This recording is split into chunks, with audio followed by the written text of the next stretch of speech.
Hello दोस्तों, नमस्ते, प्रणाम। मैं आप सबकी ललिता मिश्रा अपने यूट्यूब चैनल पे आप सबका स्वागत करती हूँ।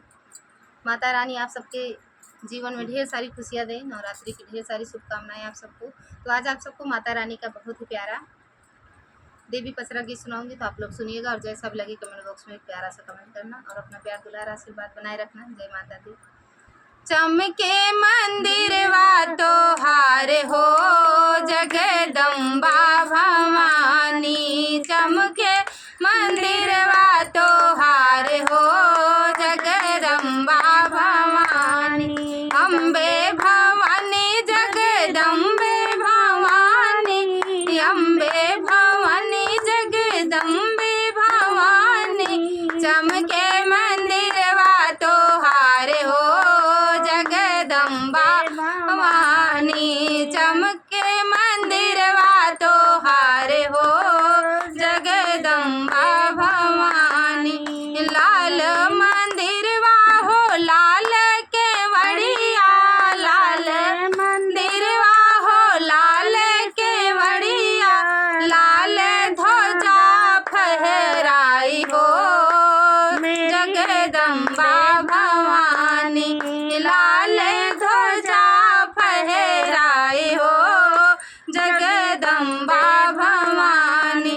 चमके मंदिरवा तोहार हो जगदम्बे भवानी, चमके मंदिरवा तोहार हो जगदम्बे भवानी। अम्बे भवानी जगदम्बे भवानी, अम्बे भवानी जगदम्बे भवानी, चमके मंदिरवा तोहार हो जगदम्बे भवानी। लाल लहंगवा मैया लाल चुनरिया, लाल लहंगवा मैया लाल चुनरिया, सोने के मुकुट कपार हो जगदम्बा भवानी, सोने के मुकुट कपार हो जगदम्बे भवानी। चमके मंदिरवा तोहार हो जगदम्बे भवानी, चमके मंदिरवा तोहार हो जगदम्बे भवानी। बड़ा नीक लागे माई के शेरवा सवरिया, बड़ा नीक लागे माई के शेरवा सवरिया, हथवा माँ सोहे तलवार हो जगदम्बे भवानी, हथवा माँ सोहे तलवार हो जगदम्बे भवानी। चमके मंदिरवा तोहार हो जगदम्बे भवानी, चमके मंदिरवा तोहार हो जगदम्बे भवानी।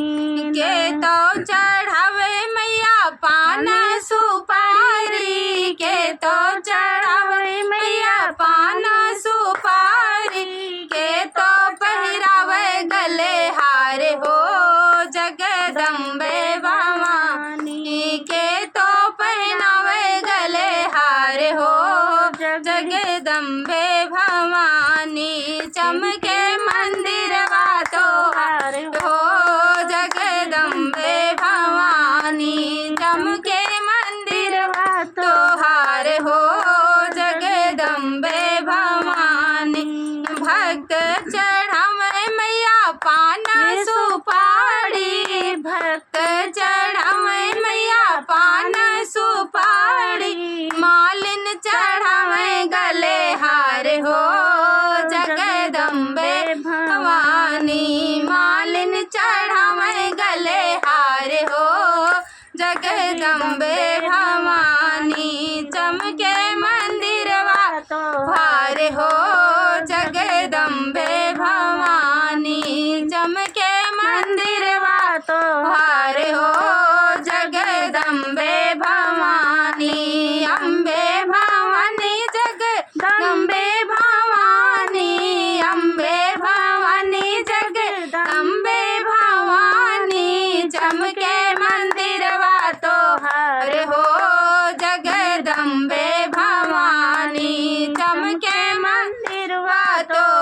अरे हो जगदम्बे भवानी। बोलो अम्बे मैया की जय।